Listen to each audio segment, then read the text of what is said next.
capacity to build trust once again, communities all across this state and nation.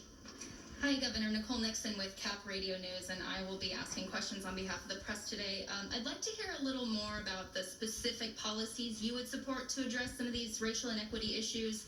You mentioned the Black Legislative Caucus. They put out a list of priority bills that includes a constitutional amendment for affirmative action, parole and probation reforms, and a reparations task force. What do you plan to throw your weight behind? Well, we've supported all three of those efforts, so already have publicly done so and continue to. But beyond that, we have our own reforms that are presented as incredible opportunity at this moment. As many know, we made commitments last year, signed bills to shut down private prisons.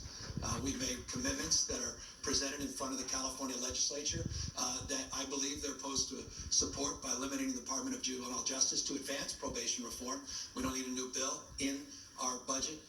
We see those reforms, see the reforms to continue our efforts to focus on rehabilitation, higher education opportunities for youth offenders in this budget. Those opportunities present themselves in real time.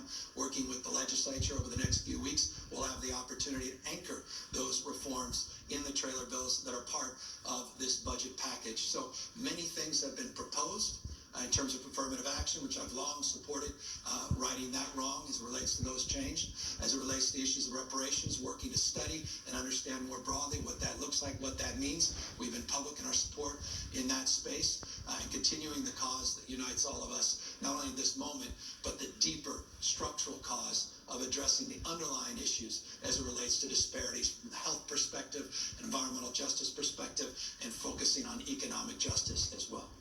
What are the state's plans to address an anticipated surge in coronavirus cases due to the protests? And should counties start preparing to pull back some of their